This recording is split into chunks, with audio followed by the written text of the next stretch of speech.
Sénégalais se rend en visite d'État en France. Et parmi les dossiers qui vous lient à ce pays, à l'Europe, la migration. Il y a quelques jours, l'Union européenne a signé un accord avec le Mali. C'est le premier du genre où en fait il facilite le retour des migrants refoulés d'Europe contre plus de coopération économique. Et l'Union européenne veut implémenter ce genre de contrats dans différents pays, dont le Sénégal. Êtes-vous en train de négocier un tel accord, donc partenariat économique contre migrants refoulés au Sénégal? D'abord, permettez-moi de remercier le président François Hollande qui a bien voulu m'inviter au rang de visite d'État à Paris après une trentaine d'années sans visite d'État entre les deux pays. C'est pour magnifier l'excellence des relations entre la France et le Sénégal, qui est une relation particulière. Et je me réjouis de pouvoir poursuivre avec lui et avec les autorités françaises cette relation privilégiée à tout point de vue.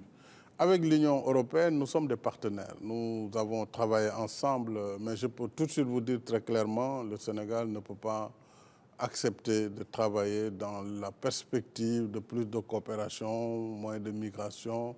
Ce n'est pas notre manière de concevoir la relation de partenariat. Toutefois, nous devons reconnaître que l'Europe a des problèmes.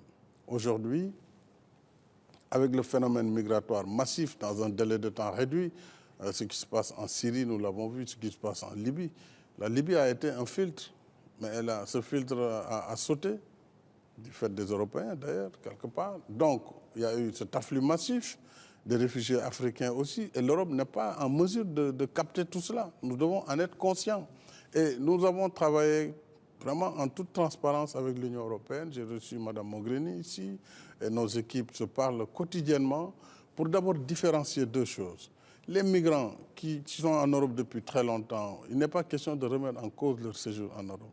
Mais ceux qui viennent d'arriver par des vagues migratoires, par les chemins de la migration clandestine, l'Afrique doit aussi montrer une volonté ferme de combattre ce trafic et cette migration clandestine. Donc à ce niveau, nous travaillons avec l'Union européenne pour d'abord faire l'identification des personnes qui se réclament de notre pays, pour voir la réalité de ces Sénégalais, si réellement ça correspond à des Sénégalais ou pas. Ensuite, nous-mêmes, nous faisons des missions humanitaires pour apporter notre assistance à ceux de nos compatriotes qui seraient concernés. En ce moment, nous devons envoyer une mission en Italie, à Lampedusa plus précisément, pour voir quelle est la réalité. Parce qu'on n'entend que dans la presse, que par la presse, ce qui se passe.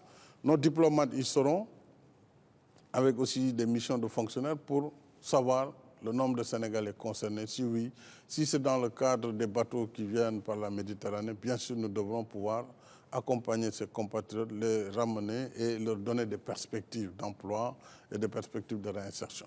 Pour les Sénégalais qui sont en Europe, tout comme pour les Africains qui sont en Europe avant cette vague, il n'est pas question de les toucher et il faut préserver leurs droits. Et je pense que là-dessus, nous sommes tout à fait en phase avec l'Europe. Mais moi, je dis clairement, je ne peux pas accepter disons, une balance entre migration ou coopération. Ça, ce n'est pas acceptable. Monsieur le Président, vous allez rencontrer votre homologue, le président Hollande, qui est en fin de mandat. La France est en période électorale. Une campagne qui prend parfois des accents xénophobes, islamophobes. Vous êtes à la tête d'un pays laïque, certes, mais très musulman. Comment vous réagissez?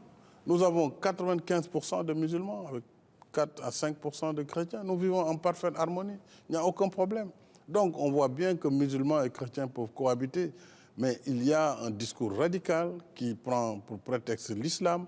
Et ça, ce sont les musulmans qui doivent d'abord déconstruire ce discours par d'abord les références vis-à-vis du Coran et donner cet enseignement du Coran sur la tolérance religieuse pour que nul n'en ignore. Et nous devons faire éviter en tout cas ce choc de civilisation et ce choc de religion, d'ailleurs qui ne fait qu'arranger les terroristes.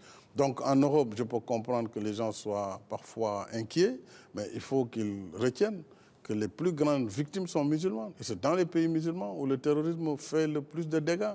Il n'y a qu'à voir l'actualité au quotidien. Donc il n'y a pas de problème islamique. Il y a des radicaux qui utilisent le discours islamique pour assouvir leurs desseins. Et cela, il faut les identifier, il faut les combattre et les neutraliser. Il y a maintenant la cohabitation et l'Europe ne peut pas s'enfermer. Je crois que c'est un... Donc le radicalisme, ou si les Européens ou certains pensent qu'ils peuvent se suffire à eux, ils se rendront compte qu'ils sont sur la mauvaise piste. Le monde est globalisé, les intérêts sont divers. Et donc il faut que nous travaillions ensemble dans un monde où nous échangeons et nous partageons les défis, le développement, la coopération et la solidarité. C'est comme ça que je vois l'avenir du monde. Et c'est le message, en tout cas d'amitié, que je voudrais donner aux Européens.